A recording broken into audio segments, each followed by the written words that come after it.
most transformational leader the nation has ever known.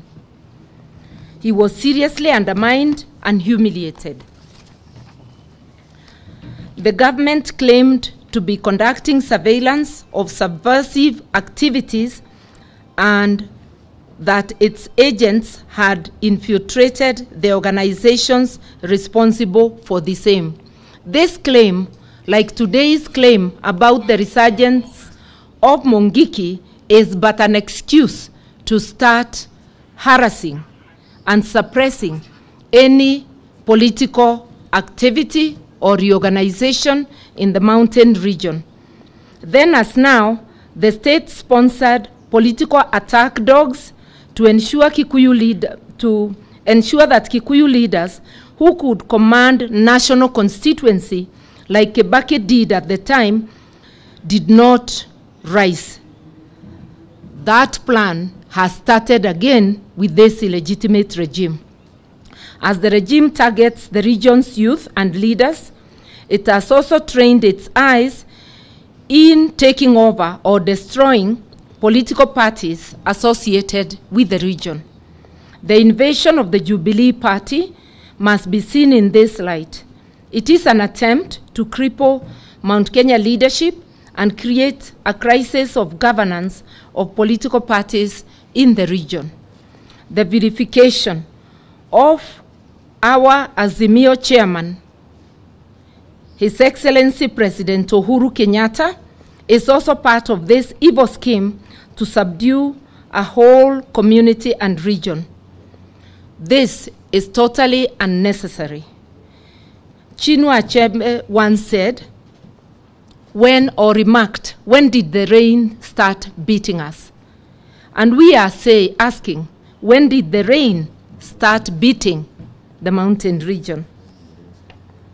It is apparent that the destabilization of Jubilee Party and the destruction of established political leaders of the region is a do-or-die agenda for the KK regime, sponsored by the highest level of the Kenya Kwanza leadership to ensure that Mount Kenya region has no serious political party to challenge anti-Mount Kenya policies that appear to be driving the decisions of this regime.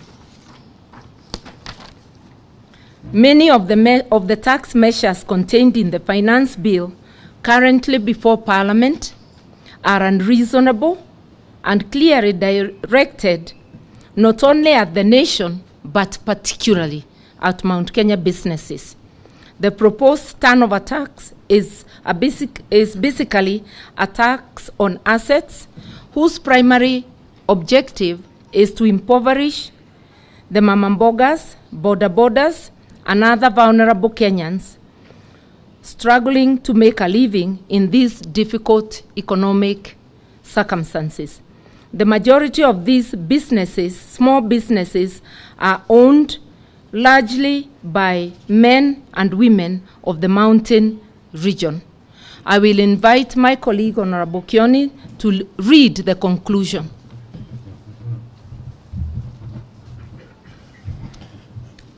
In light of the above, we state as follows. Kenya Kwanza regime must stop profiling Mount Kenya youth as Mungiki or Walefi. We call on critical institutions, among them the Independent Policing Oversight Authority, IPOA, Kenya National Commission on Human Rights, and the National Cohesion and Integration Commission to investigate the conduct of police at DCI offices and raids on minor Jenga's homes and the statements by government officials on the so-called resurgence of Mungiki sect. Any attempts to profile and vilify the community or to claw back gains made will be resisted very strongly.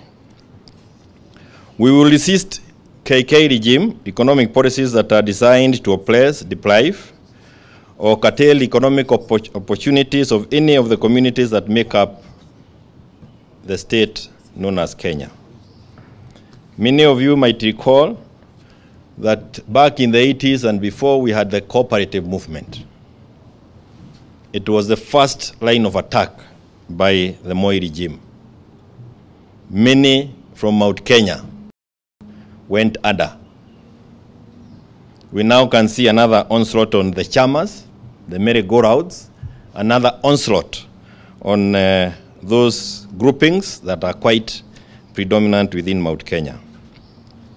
We will continue monitoring, documenting, and responding to emerging policy and human rights abuses affecting Mount Kenya region and any acts that are outside the rule of law.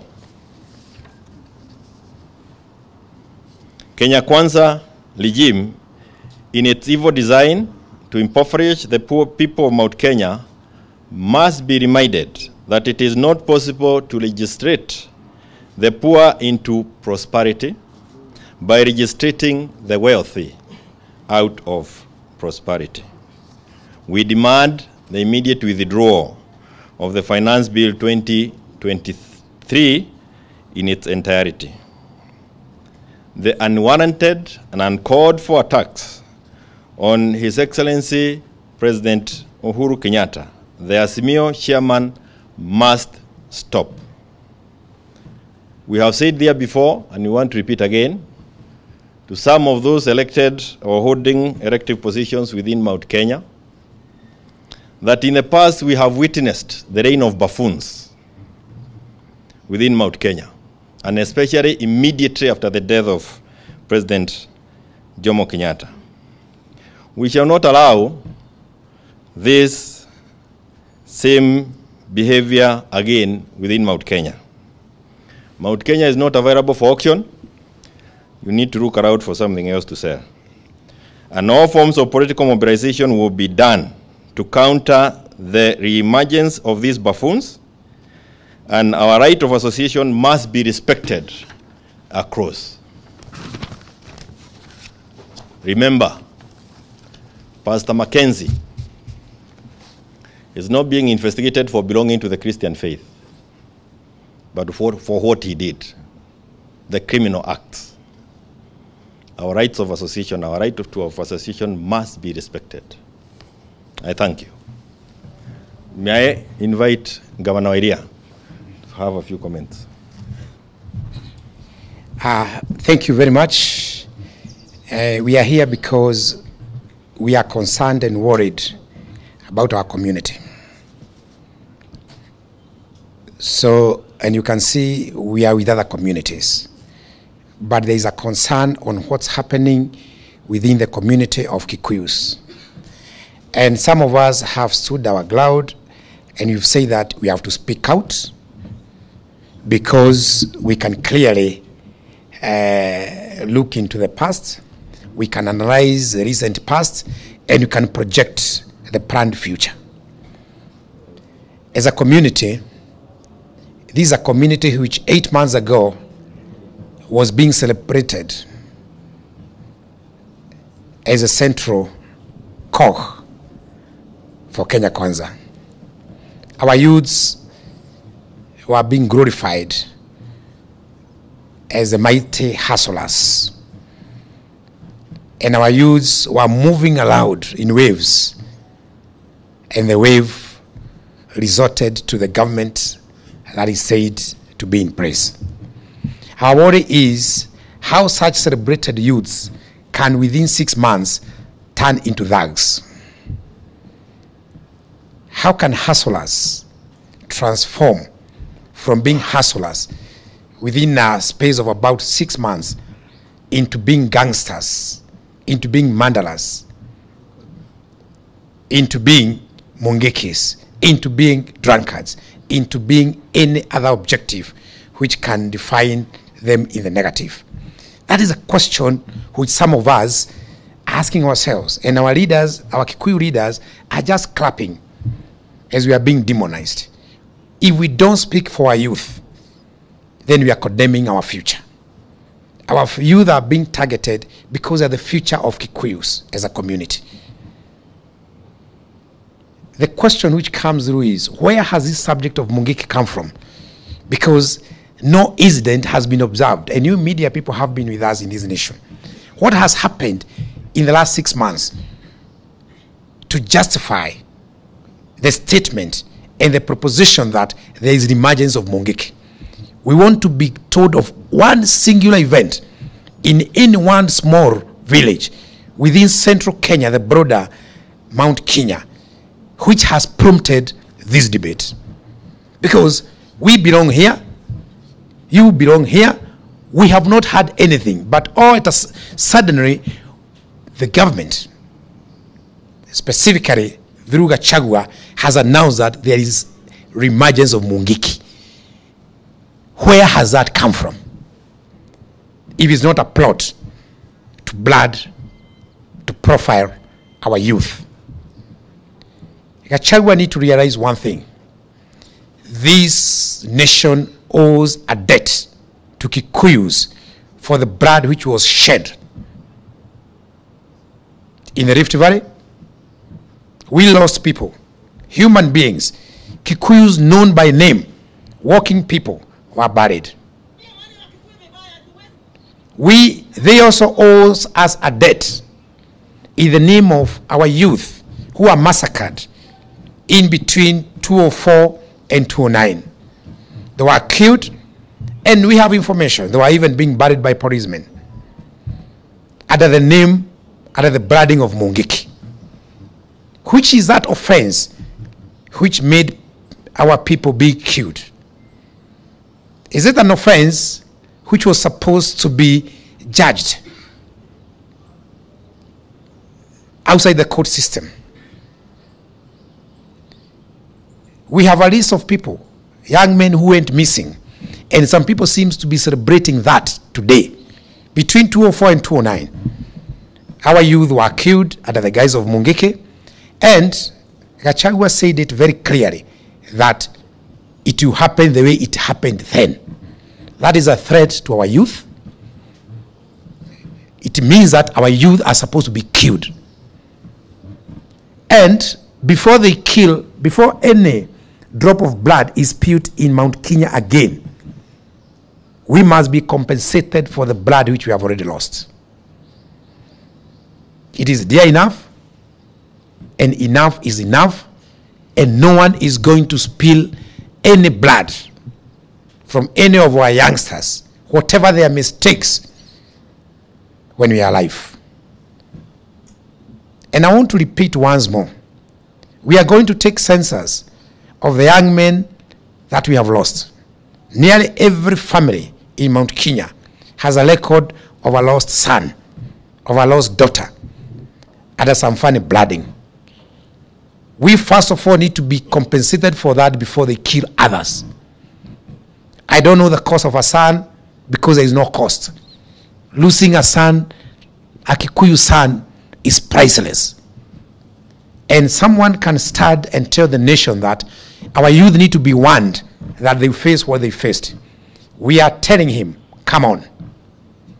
We are now mature enough. Some of us, we are grown-ups. When they did that, some of us were fairly young. We are now the fathers, the mothers of this community. And if we don't speak out, I don't know who else is meant to speak for us. We cannot expose our sons and daughters. Those who are being called, they were being called hawkers. Those who are being called hustlers. Those who are being called vijana wa mikokoteni. They are now drunkards, and they are now Mungiki. We want to tell them, it doesn't matter. None of our sons, our daughters is going to serve a death sentence under whoever's rule. And we want to tell Gachagua very clearly.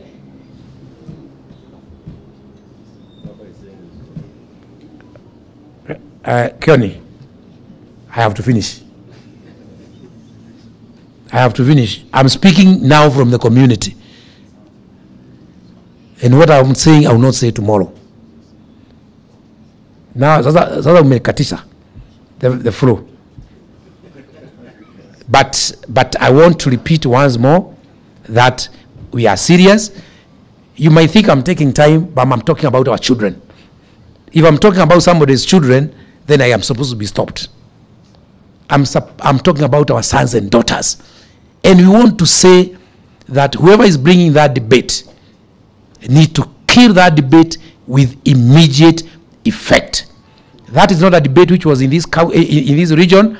Wherever it has come from, Gachagua need to take that debate wherever he took it from, because we don't want to entertain such a debate in this region, and we want to assure our sons and daughters that we have leaders in Mount Kenya who are not going to be compromised, and we shall ensure their security and safety.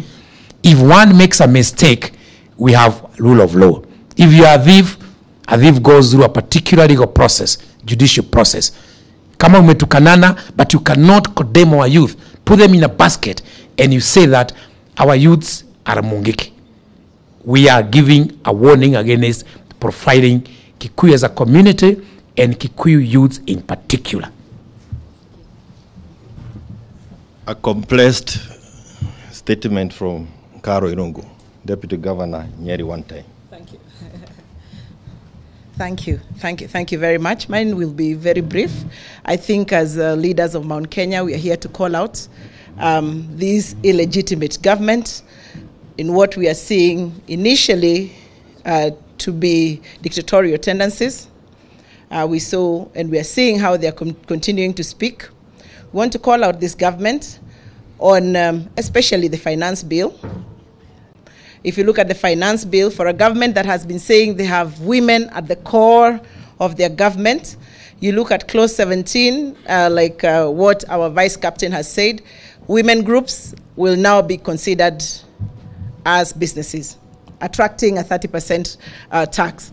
And the story of Mount Kenya, especially those of us who have grown up in Mount Kenya, is that as our fathers were working, our mothers are very involved in chamas and in merry-go-rounds. And they really support the family unit. In fact, if you look at the data in the Ministry of Gender, the Mount Kenya region ranks highest in uptake of the Women Enterprise Fund and the lowest in loan delinquency. And therefore, when you begin to look at this, women in the villages as whatever activity they're taking on as business activities, essentially what you're doing is killing that sector. As Mount Kenya leaders, we're also very aware that this regime would like to kill our small businesses. If you go through the finance bill, once again, if you sell chai and mandazi, those small vibandas that we have in the village, and you only sell 1,300 shillings a day, those are 10, 12 cups of tea and mandazi in the village, you will now be paying to this government about 15,000 shillings a year. So ideally, we see a regime that is out to kill our Mount Kenya businesses, that is going for women. I mean, in very mundane and desperate things, like trying to charge wigs and weaves and very small, desperate measures. Most of those businesses that sell those wigs and do those beauty activity are owned and run by women. So as women of Mount Kenya, we are seeing a regime that is out to cut our businesses, that is out to hurt our activities as women. And therefore, we want to call them out at these very early opportunities to tell them we will not stop to say that, and we will not be intimidated to say that for an illegitimate regime, I think you have a lot of guts to do what you're doing. I thank you very much. Governor Derito. Thank you very much. Let me say to you a bit in Kikuyu. You know, hiti dereaga mwana. Okay? No egeda kuria mwana yajagia kuga mwana ucio hiana mburi. Okay? So in our region there, the hyena does not eat its own child. But when the hyena is tempted to eat its own child, it begins to say that this child is smelling like a goat. There can be no doubt in your minds the reason our young people are being branded Mungeke, the reason they are being branded as drunkards is because there is some ill intent on them. And that intention, my colleague Karogo has explained to you, including the little that they earn. So a young person who is doing digital creation, that maybe they are making a website for you, or they are making a some promotion on TikTok or Instagram or something like this will now be paying withholding tax, not at the normal rate of 5%, which others pay as professionals. But these young people will now, if this bill were to be passed, will be paying 15%, 3 times what other professionals do. It must be clear, certainly to all of us, that young people in Mount Kenya are being targeted very, very specifically, both economically and profiled, so that perhaps extrajudicial killings can now resurface. And we want to say to the entire world, and we hope you as communicators help us to tell the whole world, watch out. Honorable Mwathi, karibu.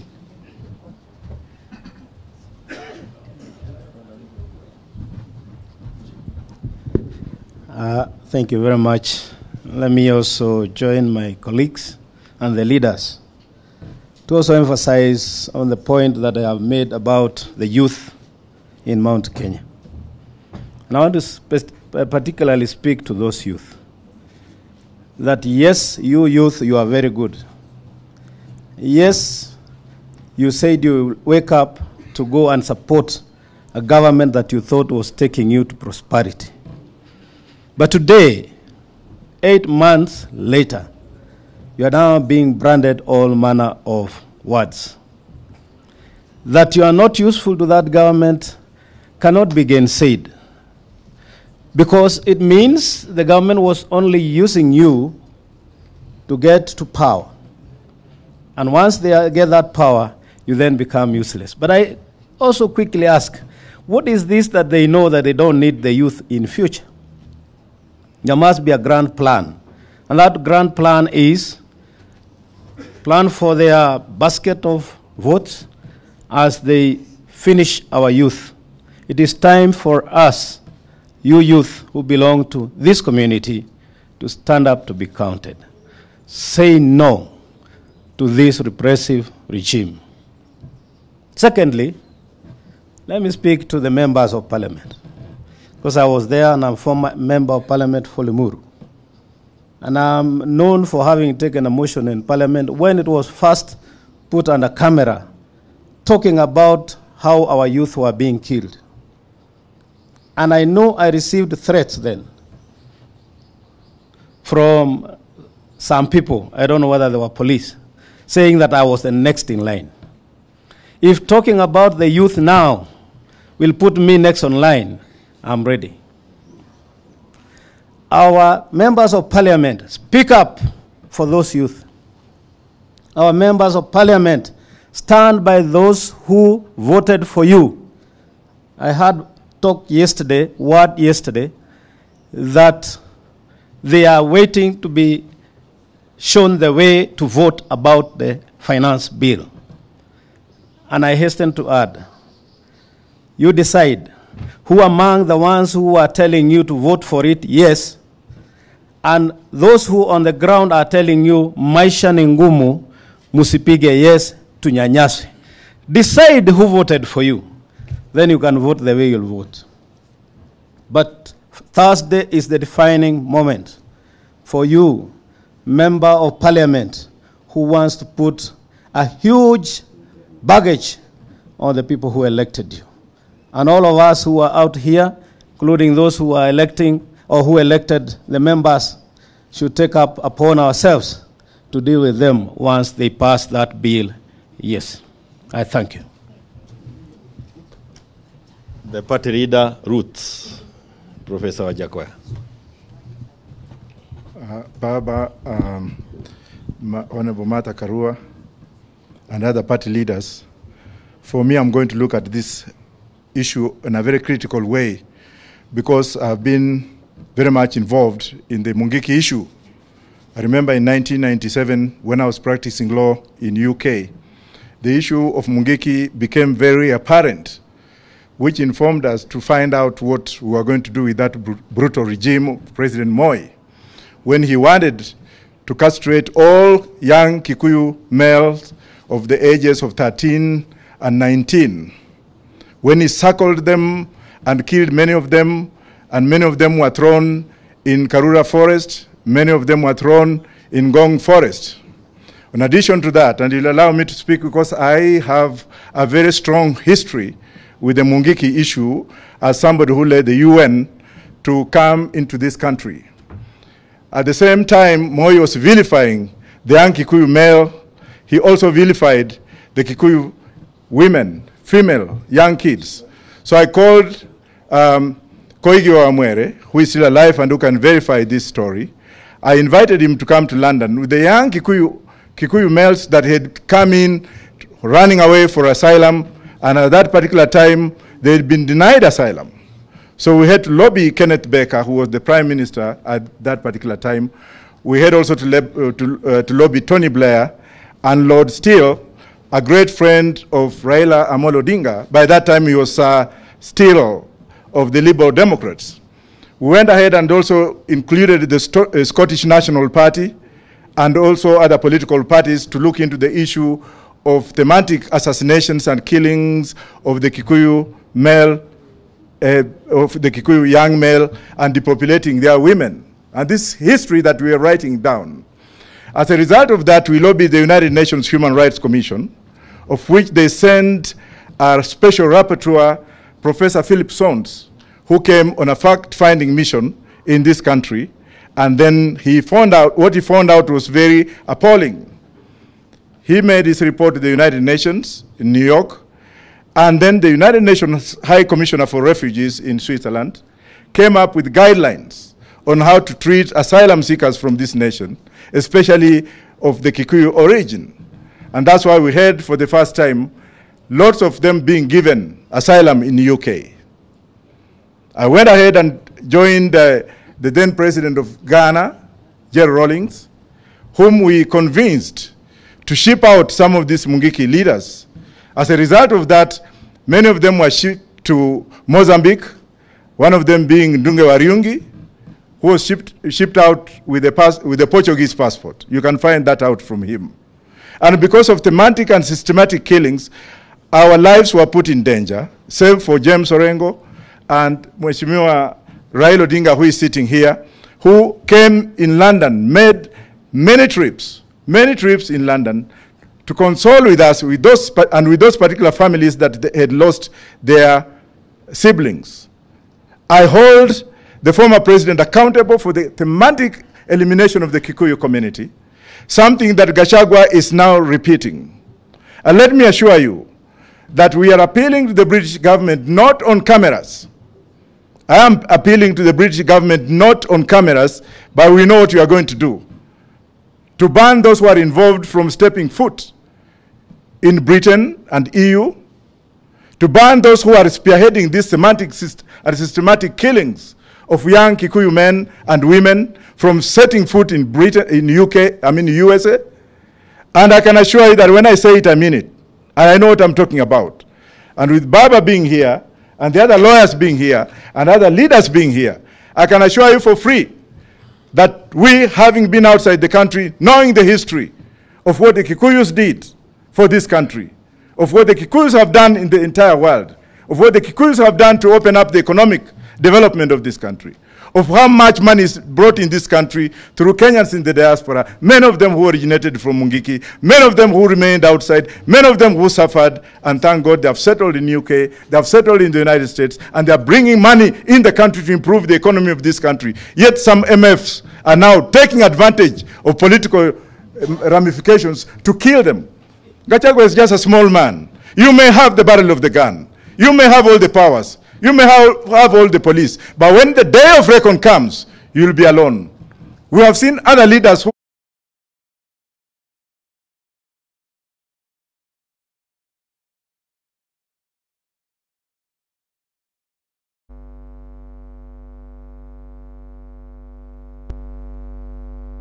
Good evening and welcome to Trending News. What is happening right now is the Azimio press briefing, whereby Martha Karua stated that they have seen the proliferation of Mount Kenya youth as Mungiki, and that this move by the government allegedly is to harass opposition leaders. Whereas Jeremiah Kioni has stated that Kenya Kwanza must stop profiling Mount Kenya youths as Mungiki, and also Mwangi area has stated that during campaigns, the Mount Kenya youths were referred to as hustlers, whereas now they're being referred to as Mungiki, and he was questioning what actually happened. That presser has introduced the trending news here at Look Up TV, and of course headquartered in Lavington, Nairobi, Kenya. We have a timely, accurate and objective bulletin for you. Engage with us on Twitter at Look Up TV using the hashtag trending news, and also on my Twitter handle at Marion Gashohe. And now on our first story. Leaders drawn from Kiambu County, led by Juja Member of Parliament George Kiamburi, have reignited the discussion of supply of resources on the basis of pollution. They decried minimal allocation of development funds in areas that are highly populated, insisting that they will be seeking revenue of boundaries to have their constituencies created for increased allocation.